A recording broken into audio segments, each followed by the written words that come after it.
یہ الصلاۃ والسلام علیک یا رسول اللہ وعلی آلک و اصحابک یا حبیب اللہ، الصلاۃ والسلام علیک یا نبی اللہ وعلی آلک و اصحابک یا نور اللہ۔ درود پاک پڑھنے کے بے شمار فضائل و برکات ہیں۔ مصطفیٰ جان رحمت صلی اللہ تعالی علیہ وسلم کا فرمان عالی شان ہے۔ میرے آقا فرماتے من صلی علی عشرا صلی اللہ علیہ مئتا۔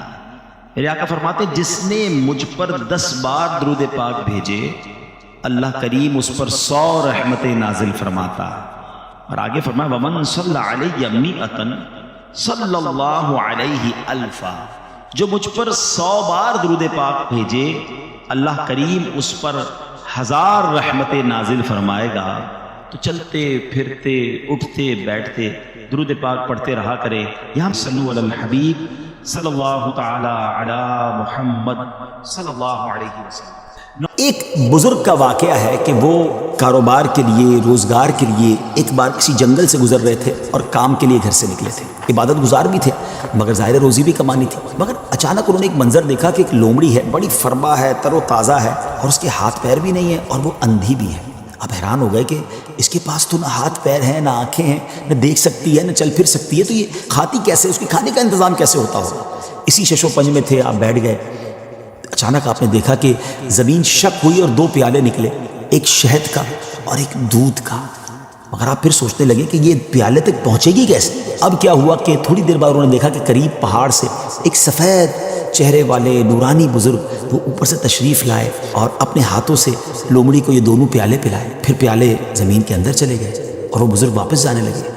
تو یہ جو عبادت گزار شخص تھے، بزرگ تھے، یہ دوڑے اور جا کر ان کا دامن تھام لیا کہ حضور آپ تعارف تو کروائیں، آپ کون ہیں اور آپ کیوں یہ آئے تھے اس لومڑی کو یہ کھانا کھلانے؟ تو انہوں نے کہا کہ میں اللہ کے فرشتوں میں سے ایک فرشتہ ہوں اور میری ایک ڈیوٹی ہے کہ میں صبح و شام یہاں پر آؤں اور اس لومڑی کو اپنے ہاتھوں سے جو غذا ہے وہ کھلاؤں۔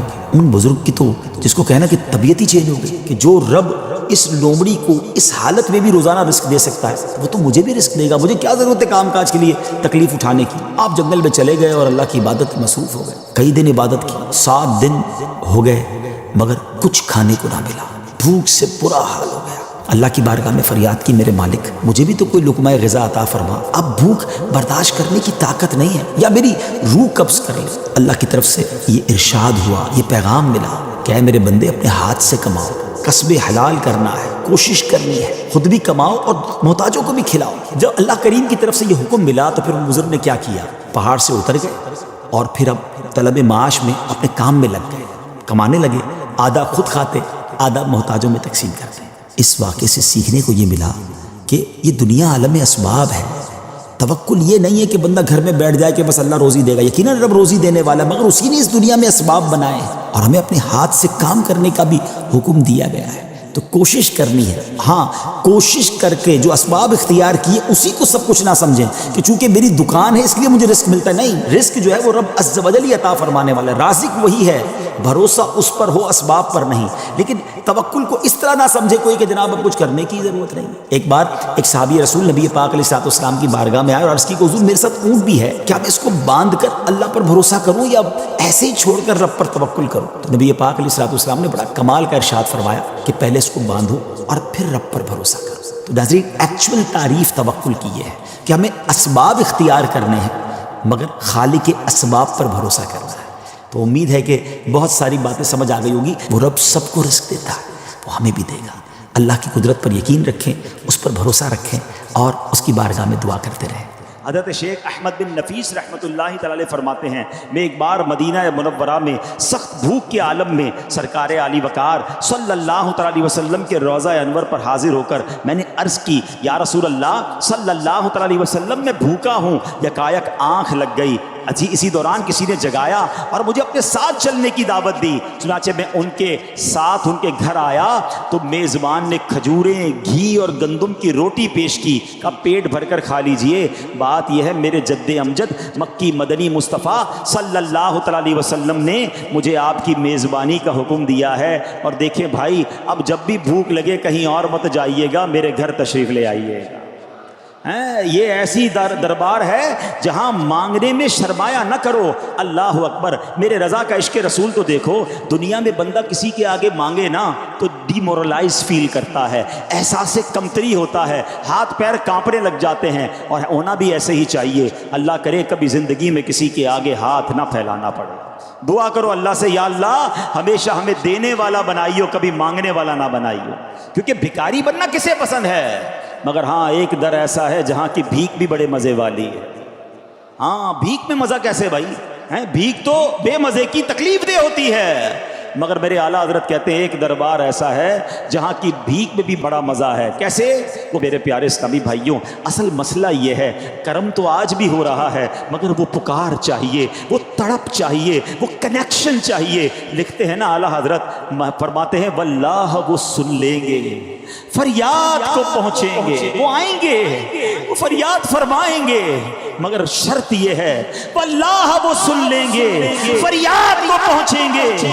اتنا بھی تو ہو کوئی جو آہ کرے دل سے, اللہ اکبر, اور مدینے جا کر کوئی عرض کر دے ارے اس سے بہتر جگہ کون سی ہے, مٹتے ہیں جہاں بھر کے آلام مدینے میں, بگڑے ہوئے بنتے ہیں سب کام مدینے میں. کئی لوگ وہ ہیں جن پر حج فرض ہو گیا مگر وہ حج نہیں کرتے. ان سے پوچھو بھائی کیوں نہیں حج کرتے؟ کہتے ذرا بچی کی شادی کر لوں, کچھ مسائل ہیں پہلے وہ حل کر لوں, کاروبار تھوڑا سیٹ کر لوں, فلاں مسئلہ ہے ختم ہو جائے. ارے اللہ کے بندے, اگر کسی مسئلے میں ہو تو پہلے مدینے چلے جاؤ, سارے مسئلے وہیں سے حل ہوتے ہیں.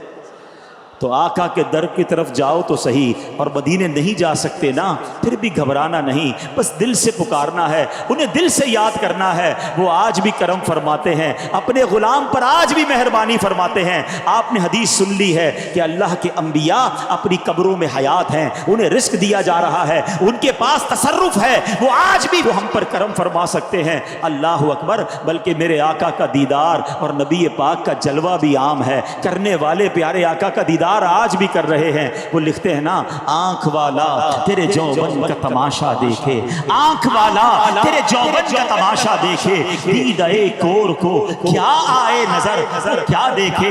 ارے اصل تو بات یہ ہے کہ آنکھیں اجیالی ہو جائیں, آنکھیں اچھی رکھا کرو, اپنی آنکھوں سے حرام نہ دیکھا کرو. کبھی کبھی آنکھیں پاک عشق رسول میں آنسو بہا کر, خوف خدا میں آنسو بہا کر دھو لیا کرو, تاکہ یہ آنکھیں اس قابل ہو جائیں کہ نبی پاک کا دیدار ہو جائے.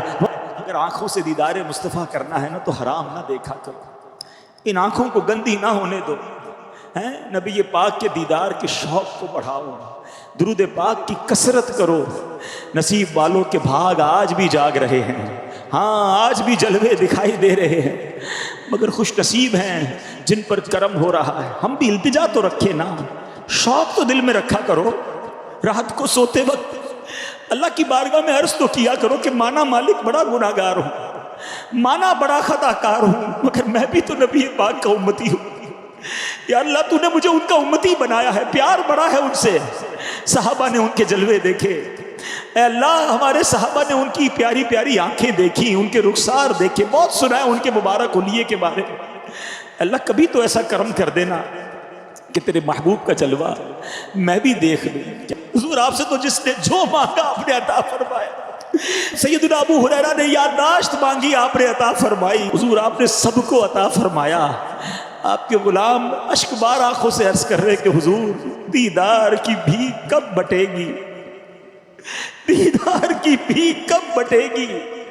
منگتا ہے امیدوار آقا, آنکھوں میں چمک کے دل میں آ جا, اے شم جمال مصطفیٰ. مانگتے رہیے نبی پاک سے, درود پاک پڑھتے رہیے, وہ بڑے سخی ہیں. ارے دیکھو کیسے کرم ہوتا ہے. علامہ ابن جوزی رحمۃ اللہ تعالی, ان کی کتاب ہے عیون الحکایات, اس میں تحریر کرتے ہیں کہ ایک پرہیزگار شخص کا بیان ہے. کہتے ہیں میں مسلسل 3 سال سے حج کی دعا کر رہا تھا مگر میری حسرت پوری نہ ہوئی. 4تھے سال حج کا موسم بہار آیا, دل آرزوئے حرم میں بے قرار تھا. ہو سکتا ہے یہاں بھی کچھ لوگ بیٹھے ہوں گے, بلکہ کون ہوگا جس کا دل نہیں چاہتا مکے مدینے جانے؟ کون ہے جو تڑپ نہیں رہا؟ کسی کے پاس پیسے نہیں, کسی کے پاس اسباب نہیں, کسی کی کیا رکاوٹ, کسی کا کیا مسئلہ. سنو, گھبرایا نہ کرو اور مایوس بھی نہ ہوا کرو. وہ کہتے ہیں میں 3 سال تک آرزوئے حرم لیے بے قرار تھا. ایک رات خواب میں جب سویا تو میرے آقا خواب میں تشریف لے آئے، میری قسمت جاگ اٹھی۔ نبی پاک نے فرمایا تم اس سال حج کے لیے چلے آنا۔ کہتے صبح اٹھا تو دل خوشی سے جھوم اٹھا کہ آقا نے بلایا ہے، مگر جب اٹھنے کے بعد سوچا کہ میرے پاس تو پیسے ہی نہیں ہیں،